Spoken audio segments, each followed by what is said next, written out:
Welcome to the Sticky Art channel. In this video, I'm excited to show off markers that I just got in from Amazon. They're Bianyo 72-pack alcohol-based markers, real similar to Copics and also the Ohuhus, but they're a lot cheaper than the Copics and on the same price range as Ohuhus.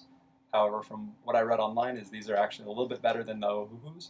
So let's get into these bad boys and let's test them out.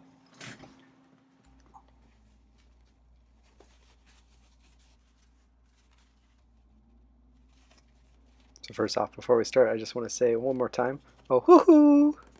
Anyways, so these Bianyo markers, they are very cool. They come in a little carrying case, just like the Ohuhus.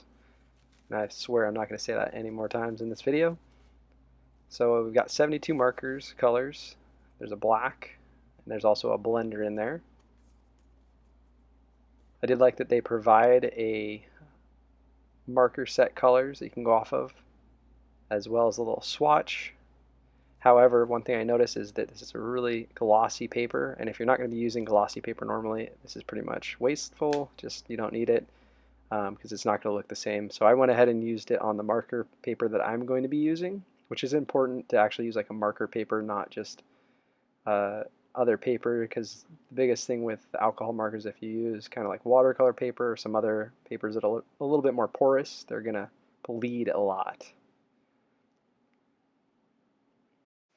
One of the biggest things with all alcohol-based markers is that a lot of times their cap color does not match exactly what the actual color that they lay down, and depending on the paper it will vary. So that is another reason why I went ahead and did this. So another reason that I wanted to swatch these out is also because they have two different sides to each color pen. There's going to be a chisel tip, which is going to give you a lot more ink and also cover a lot more area faster. And then on the other side, you're going to have a bullet nib, which is good for getting into small spots. It also is not as much ink as fast, so it's a little bit easier to blend with. It has some other benefits. And then on each, they have the letter that corresponds G to greens, B for blue. We've got yellows, reds, grays. I believe that's it. And then also the number just kind of, they have their own numbering system, which doesn't make a lot of sense to me, but it for the most part kind of goes in order. So the darker colors will be a higher number for the most part. So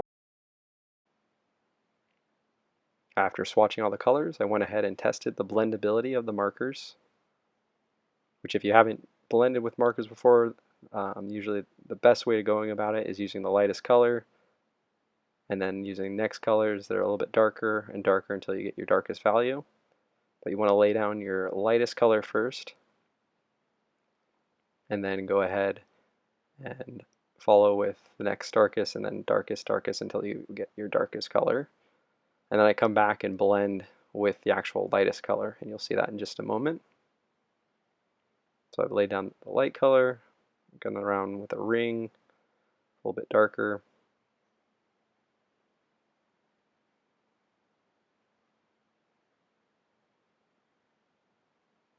And also playing around with the colors, but with having them all swatched out in front of me, it makes it a lot easier to pick colors that are compatible. Mainly you don't want to use colors that are cold and then warm colors together, just because they sometimes will get kind of like a murky, muddy color. So keeping your colder hues with your colder and warm with warm is a good way to go.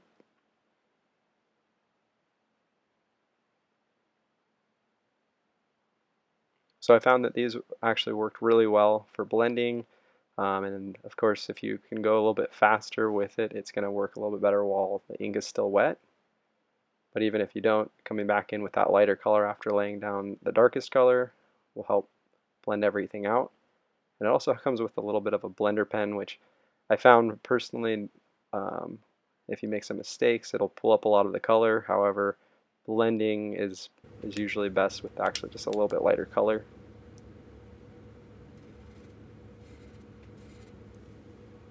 Also wanted to test out just the bigger areas, so just to see what it would look like going from dark to light. And I use the same kind of process here, laying down some light colors and then dark.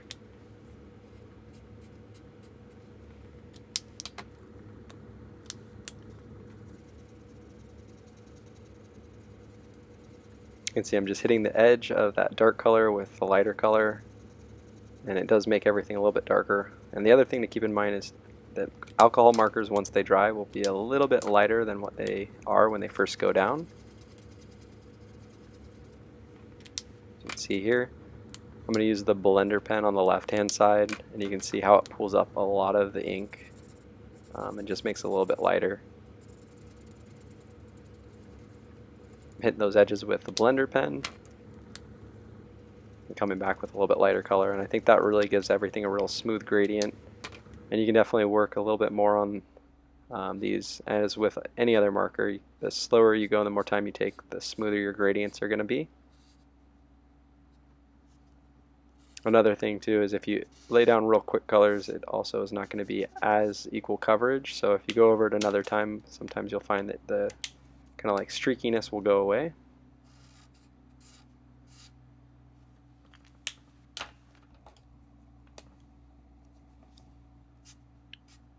I was pretty impressed with both colors so far, how they lay down, and especially for the price, they blend out very similarly to Copics.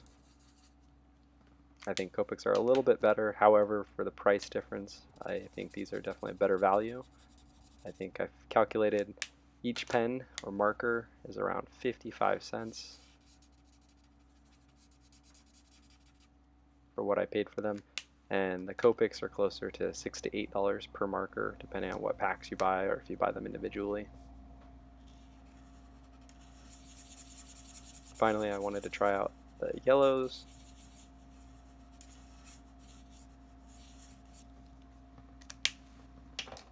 Next, I wanted to try out the yellows, which I noticed from the yellows that are included, I wish that they had something a little bit lighter, which I can achieve using the blender pen on top of the lightest color. However, it would be nice to have just a little bit lighter of the light colors. Not really a complaint, but just something, if Bianyo, if you're listening, some of the lighter markers are actually ideal for a lot of artists, just because then you can get some hues without having complete white. But overall, really great selection in colors, and everything's really, really saturated as far as the colors go, which is nice.